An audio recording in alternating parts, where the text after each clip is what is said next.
Okay.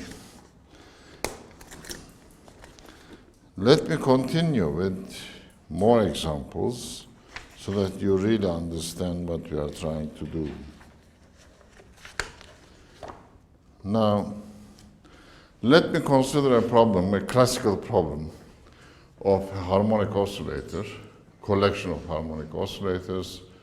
There you have a potential profile because harmonic oscillators are under this 1/2 k q squared type of potential, isn't it? They have a potential energy in that sense. So we have to consider now both the kinetic and the potential. So let's try to do that. Classical harmonic oscillator.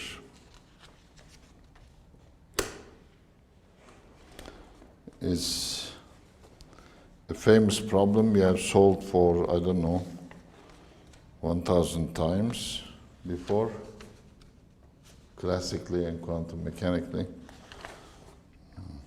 Non-relativistic, classical. So the Hamiltonian is quite simple.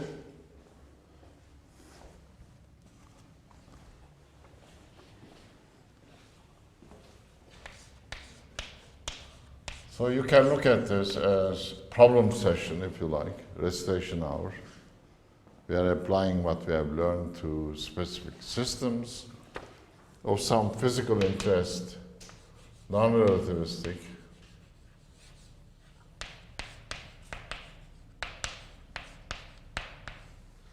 harmonic oscillator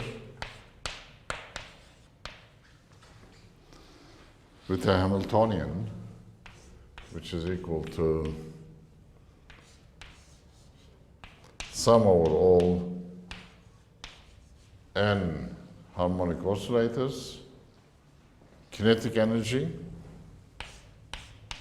pi squared over 2m plus 1/2 kq squared. K is the spring constant effective, as you know, can be written as m omega squared.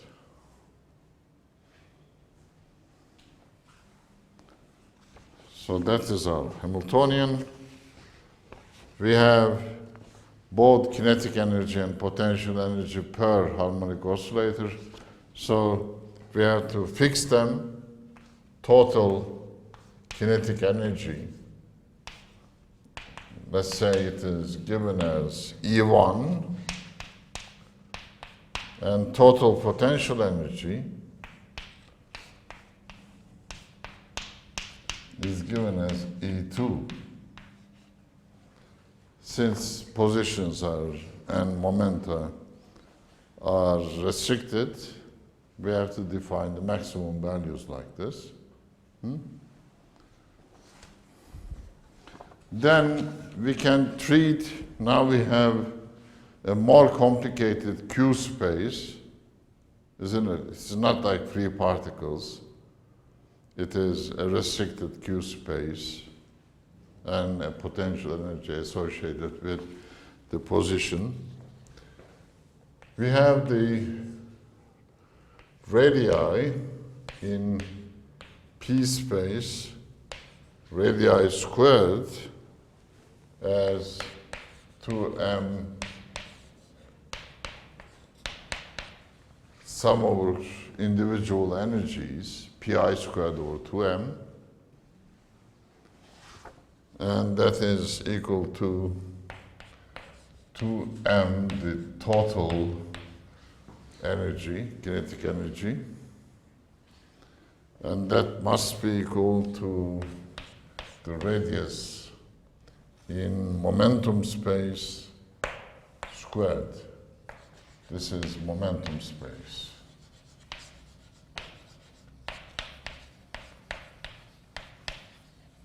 So,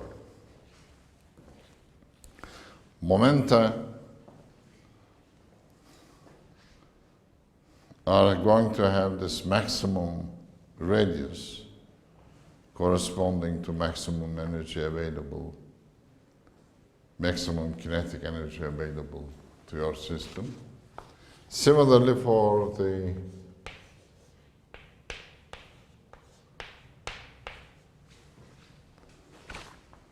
position space is going to have a maximum radius, which is going to be 2 over m omega squared, sum over individual potential energies, let's call it EI prime, okay, proportional to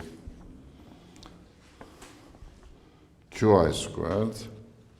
That will have a maximum value 2e2 m omega squared, which is the radius square of the position space.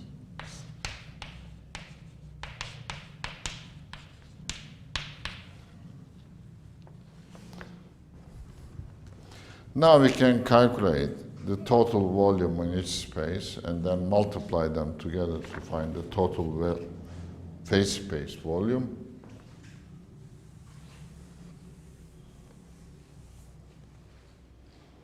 As follows.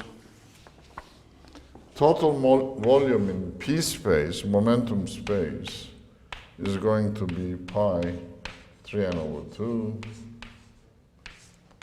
2m E1, 3n over 2, divided by 3n over 2 factorial. Similarly, volume in Q space, VQ is pi 3n over 2, 2e2 m omega squared.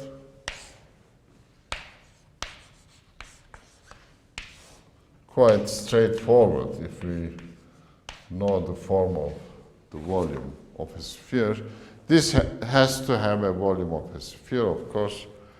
The reason is they can move in all 3 directions, can vibrate in all 3 dimensions, can have momentum components in 3 momentum space directions. So they define a sphere, effective sphere. So we can use the respective formulae. So the total number of space then, multiply these 2, divide by the volume, fundamental volume, then we have the 1 over h cubed to the power n particles, and each have this fundamental volume h cubed available to them. So it is E1 3n over 2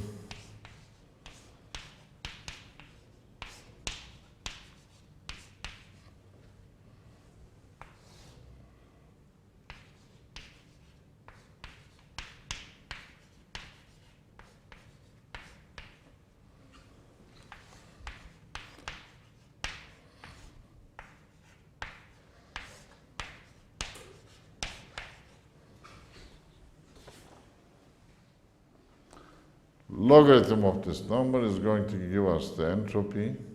The very same thing, same steps that we have taken for the classical gas. The only added complication is coming from the position space. Instead of V to the n, we now have to calculate the corresponding volume. Okay? That's the only complication in this problem. Not an insurmountable type, very easy one. So logarithm gives us the following thing. I shouldn't repeat all these. Maybe I should write for minus ln 3n over 2 factorial to the square. If you do it, you should find minus 3n ln 3n over 2 plus 3n. Check this, okay? I'm not giving any guarantees to you about the correctness of what I'm writing on board, but you should only write the correct things. If you do something wrong, you lose marks. It's unfortunate, but you should be careful. Check this. Do the calculation. So don't just copy the board. If you use this, here is the total number of, well, the entropy comes out to be the following: Kb ln gamma. So it turns out to be equal to nkb ln 1 over h cubed 16p pi squared e1 e2 9 omega squared n squared 3r's plus 3 over 3n kb.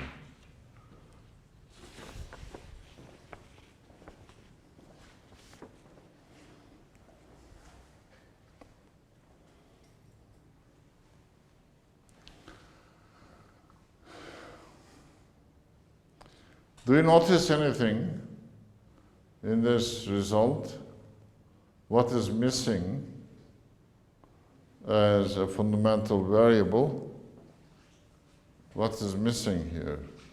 It doesn't depend on, huh?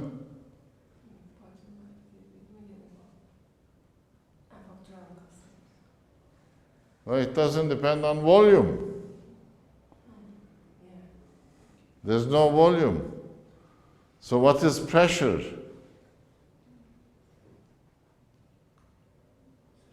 Zero. Do you have a physical reason why it should be zero? Because these are bound, aren't they? They are not going anywhere. They are not hitting the wall and exchanging momentum with it.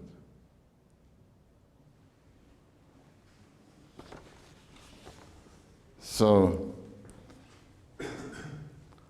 not a function of volume, therefore pressure is zero.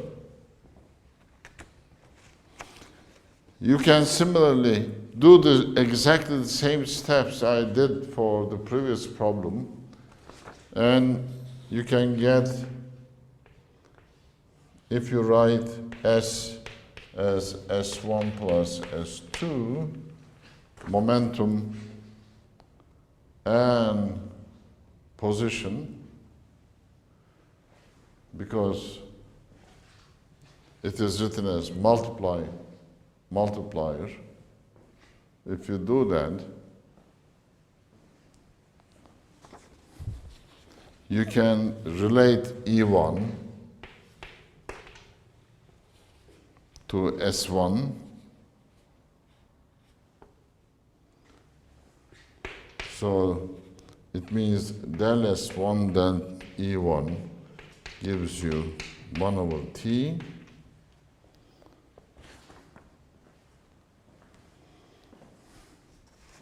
and you end up with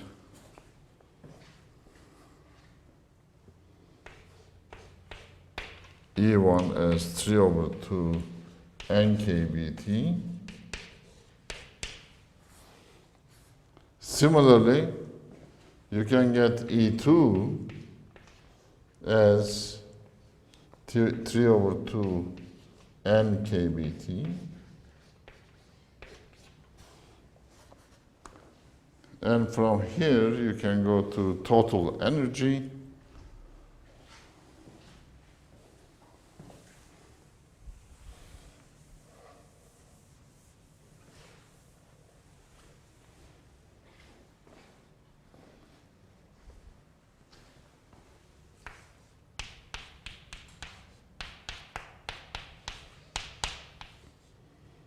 which comes out to be 3 nkBT.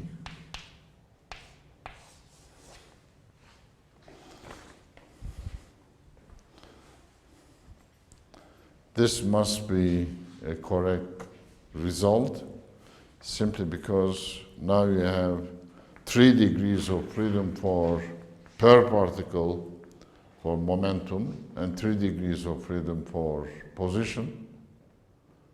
So this is in line with classical equipartition theorem, isn't it? Each degree of freedom contributing 1/2 kBT to the total energy. So I think you should, after you get a result, well, this is statistical mechanics, I mean, is a mathematical structure, but that's not only the thing that we have to do, we have to interpret the result physically. What does it mean in physics? Do you have this habit of interpreting your results in terms of physics, you know? Probably not.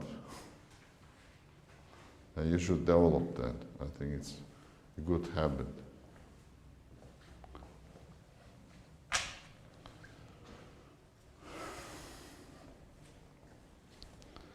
Okay.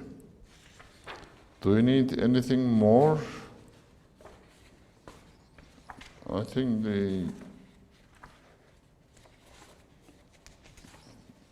aim is quite clear, isn't it?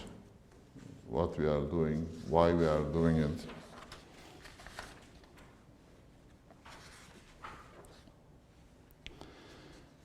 Now, probably we should jump into the next one. Next chapter is about Canonical Ensemble.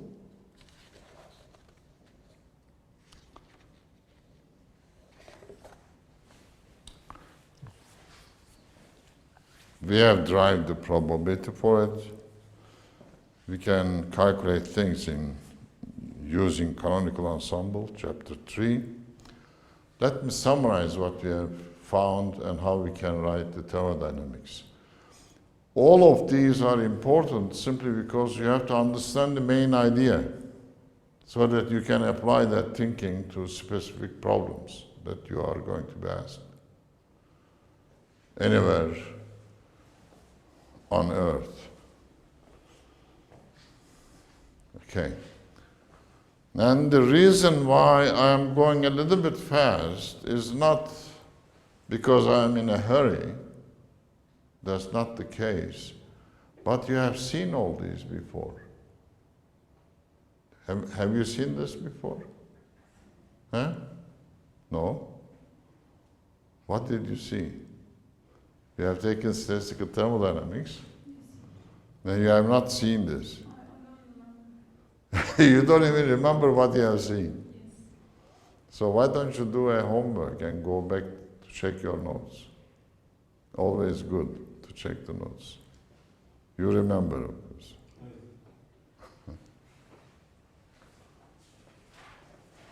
Did you do these problems in microcanonical ensembles?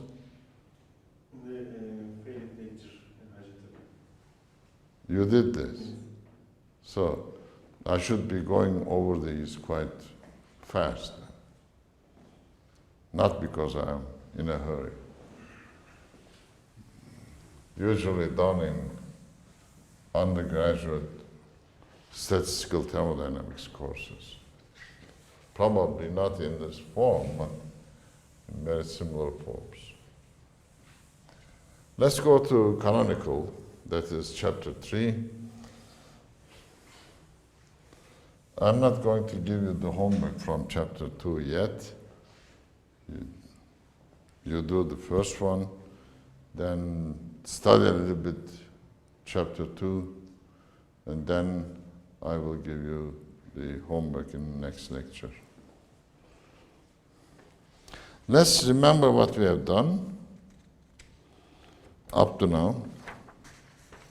for canonical systems. I will do it for both quantum and classical systems, so it will be a general approach again.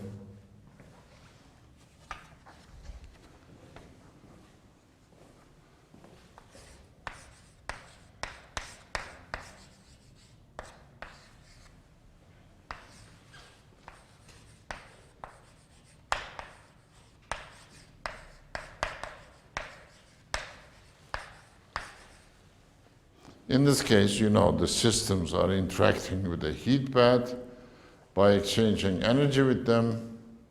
So there are fluctuations in the total energy value. Okay? In contrast to microcanonical systems, where the energy is fixed, more or less, here there's a fluctuation in energy. We have found that probability of finding the system in a specific microstate specified by R, you can look at it as quantum numbers if you like, P of R, not momentum probability, or canonical distribution if you like, is e to the minus beta ER divided by the sum e to the minus beta ER. And we have called this sum as canonical partition function. And of course, this gives you an internal energy, which is the average energy, which can be written as probability times the energy, sum over all possible states, ER, e to minus beta ER divided by sum e to minus beta ER. And of course, you can bring down this ER by taking derivative of the exponential with respect to beta, or minus beta. So you can write that as minus derivative with respect to beta, logarithm of this sum,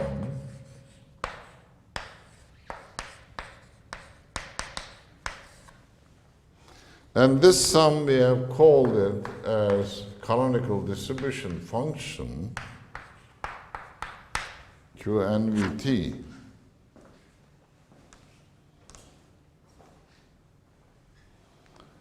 So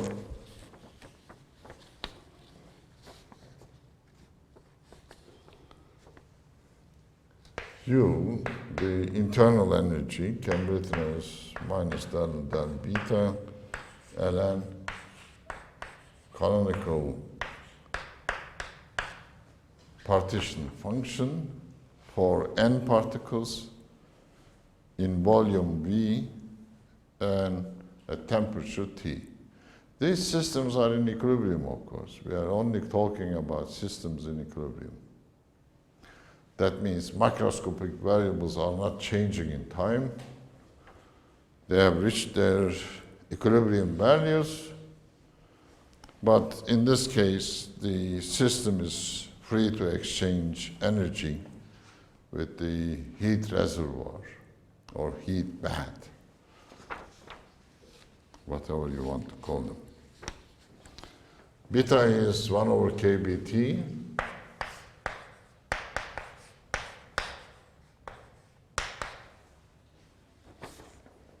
kBT is thermal energy corresponding to temperature T, absolute temperature T, and entropy is minus kB. Of course, one form of entropy is PR, ln PR. Remember that?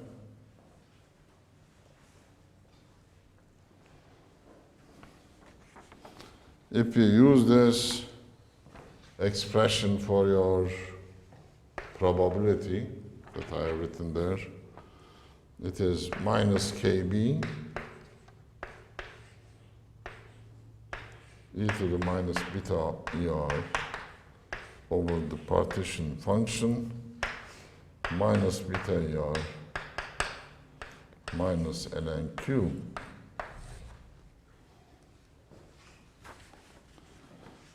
In other words, you can write the internal energy, entropy, and then of course whatever you like. Entropy is U over T plus KB ln Q. So it is interesting, isn't it? If you know Q, the partition function, you can calculate internal energy, and of course you can calculate entropy. Very simple. U minus Ts from this is very simply minus KBT ln Q. So if you call it Helmholtz free energy,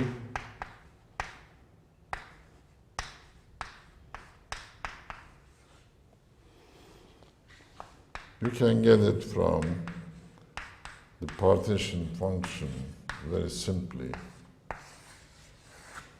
writing minus KB ln Q. So calculation of Q gives us everything. The partition, canonical partition function.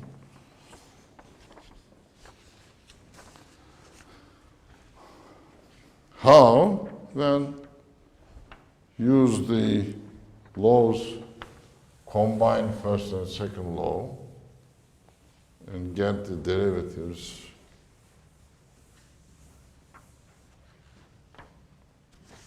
As follows: dE, that is du, which is TdS minus PdV plus mu dN, combination of first and second laws, that is conservation of energy, gives you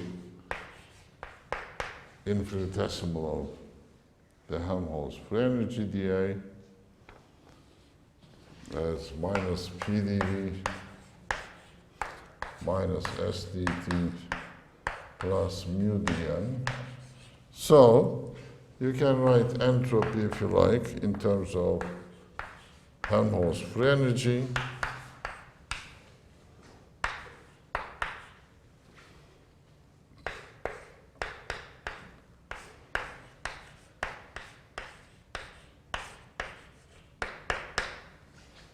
pressure and chemical potential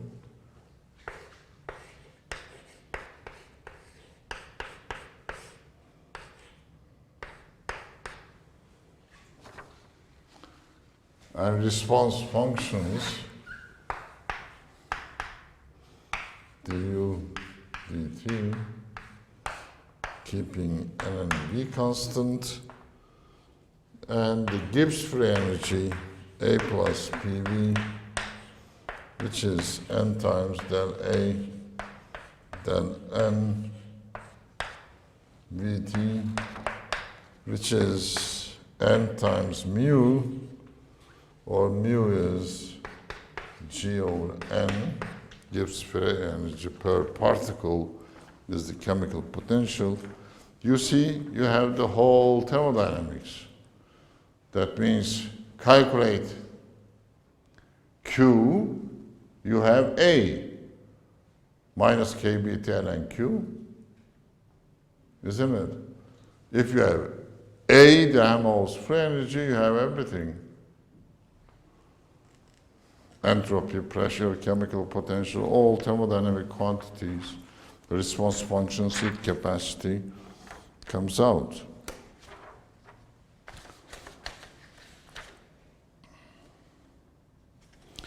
Now, if you have a classical system at hand. This is very well written for a quantum system with quantized energies, ER, E of R, E1, E2, E3, etc. What happens if you have a classical system? You have integrals in phase space. Everything looks like continuous, isn't it? So for a classical system, you have to change this a little bit, not much, to get the averages, to get to the physical quantities. Do we have any questions up to now? No questions. You are an easy bunch. You are not asking anything. Classical systems, well, we know rho in canonical ensemble.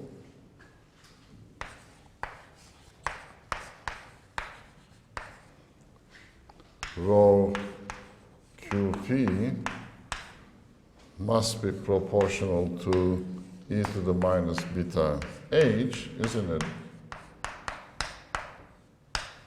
Boltzmann factor, it was e to the minus beta e, total energy, is Hamiltonian, T plus V in classical mechanics.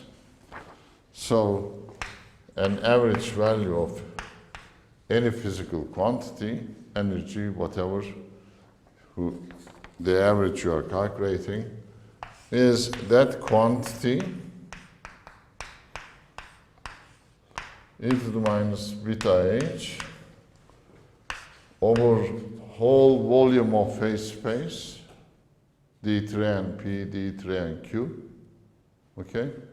I denote that by d omega, divided by e to the minus beta h d omega. That's the average value. This d omega is d3 and p, d3 and q. So what is the partition function in this case? Can we write a partition function? Of course we can. Instead of sums over quantized variables, we have integrals over phase space. So the quantum canonical partition function turns in this classical case into an integral over the whole phase space, available phase space, h3 and e to the minus beta h qp d omega. This is whole phase space.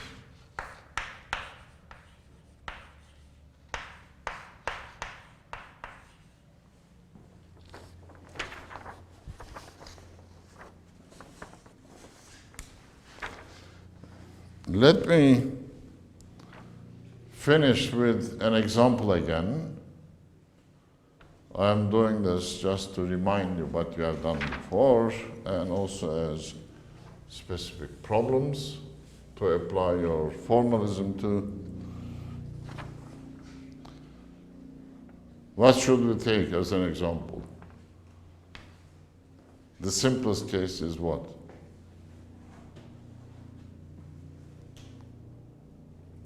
Ideal gas, classical ideal gas. Well, let's do a classical ideal gas.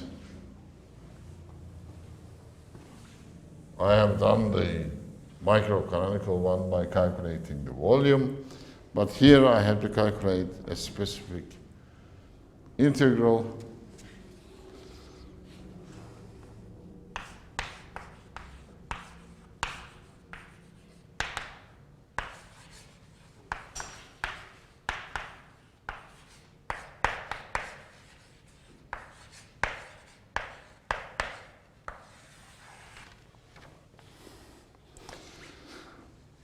Now, of course, you know the problem, but you should look at this as something you should extend to other systems. I may ask you something different, of course, isn't it? How do you expand this to a harmonic oscillator problem, for example? You should keep asking this type of problems. That's the way to learn the basic formalism. Well, here is the Hamiltonian. I have written this before. Kinetic energy only. Here is the canonical partition function. Correct counting of states. I include 1 over n factorial because ideal gas can be considered indistinguishable. So 1 over h cubed to the power n, we have n particles. This is fundamental volume, h cubed, you know. H to the 3n, and an integral e to the minus beta h. Well, sum over all pi squared over 2m.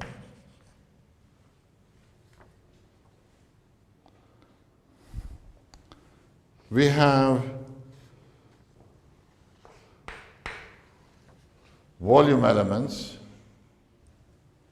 over individual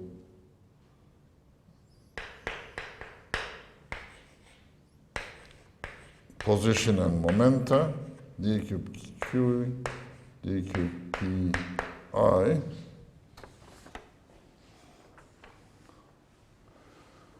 Q integral is easy. Exponential doesn't involve any q. So each q is going to give you a v. So the result is v to the n. That's the easy part. Can do it easily. Let's do it.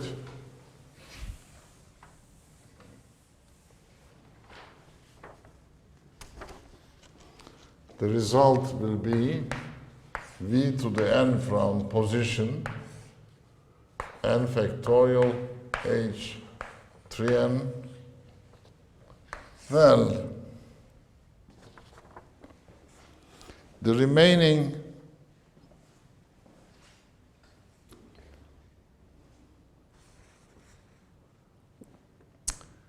integral, we have n integrals. Each one is going to have, if you want to use the components, dpx, dpy, dpz. But if you want to use a three-dimensional calculation, it is like 4 pi p squared dp times e to the p squared over 2m. Very simple. So let's write that as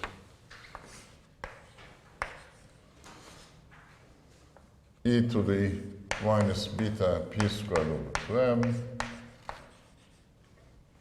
d cube p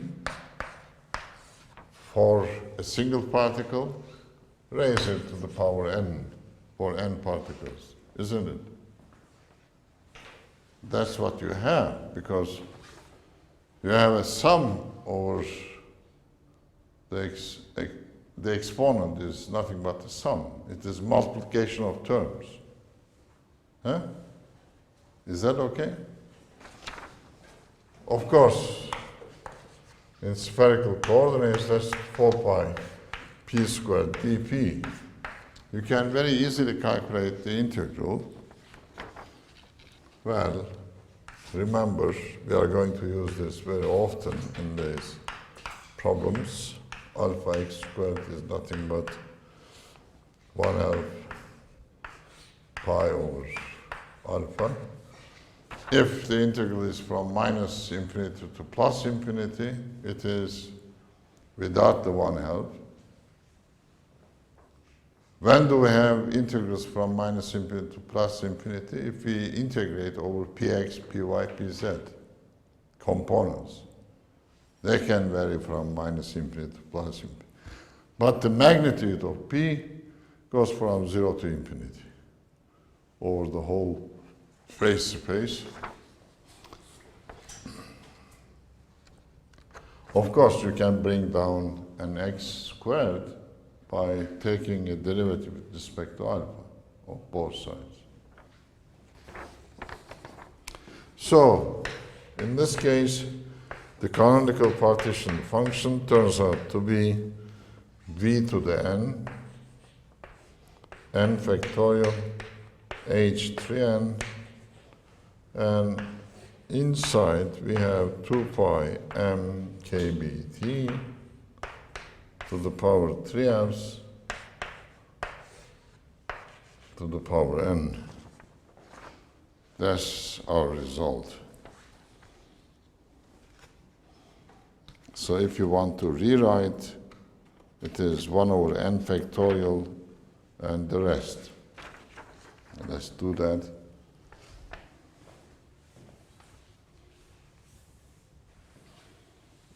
I hope we are going step by step so that you can apply the same thing to any problem you are given.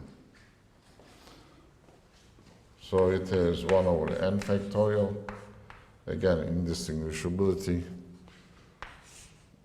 v over h cubed, 2 pi m kbt to the power 3s raised to the power n.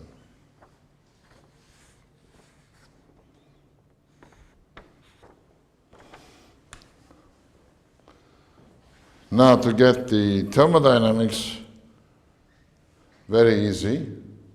I can go from here, Q to Helmholtz free energy by kBT minus kBT ln Q. So A nVT is minus kBT ln Q nVT. Why are we writing the variables like this, or macroscopic quantities? Because in canonical systems or ensemble, number of particles are fixed, no exchange of particles. Volume is fixed, you put it into a specific volume, the whole system. And temperature is fixed at equilibrium, because when you allow the energy exchange, they will reach an equilibrium at which the temperature is constant. Isn't it? That's why we call them NBT systems sometimes. So this calculation is simple. I shouldn't go through the same thing again and again. And the result is NKBT. You should do the calculation yourself. ln n over v h squared over 2 pi m kBT 3s minus 1. Now the beauty of statistical mechanics is that you can get these expressions in explicit form in terms of here number of particles, volume, and temperature. Can never do this in thermodynamics, of course.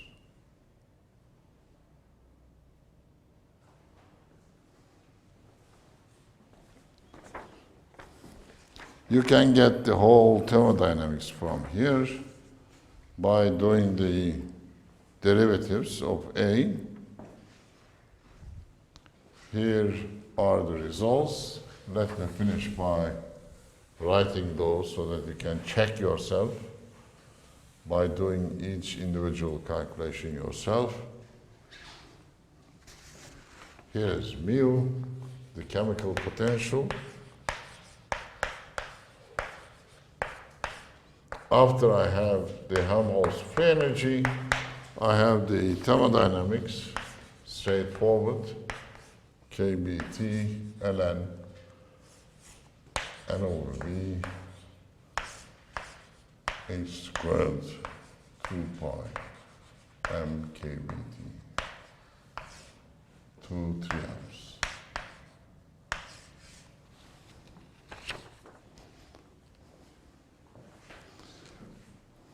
One question, do we have any dimensions in the parentheses, logarithm?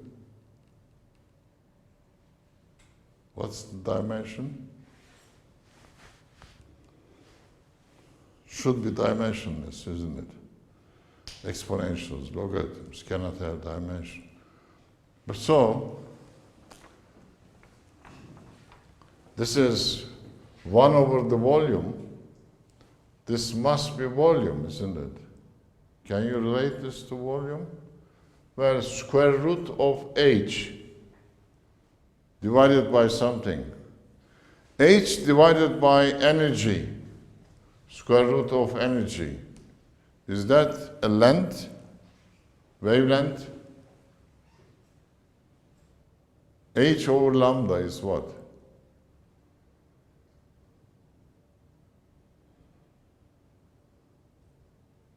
Or H over P is what?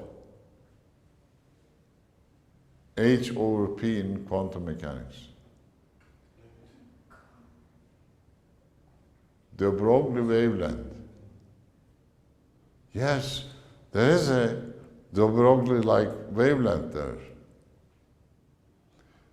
The energy is corresponding to thermal energy. We call that thermal wavelength. To the cube. So we have a volume divided by a volume. You should ask these questions yourself. Do I have a dimension here? Is it dimensionless? Should be. If I find something with dimension, there must be something wrong in my calculation. Eh? As a good student, you should ask these questions. Pressure comes out to be minus del A del V and T, of course. What else can you expect? PV equals NKBT. Again, in canonical ensemble, you have the same equation of state. Entropy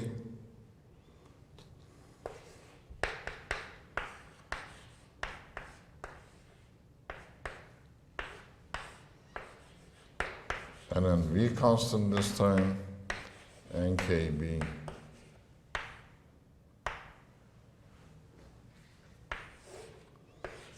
ln V over N 2 pi m kBT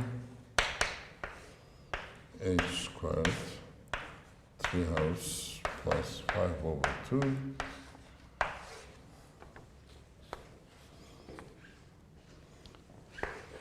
internal energy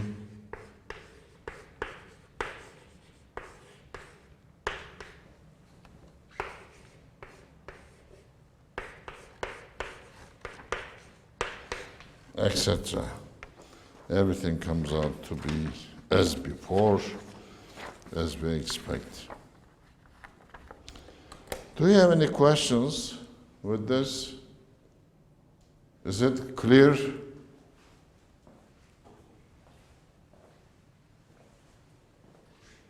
Silence again, as usual. Thank you very much. See you next time.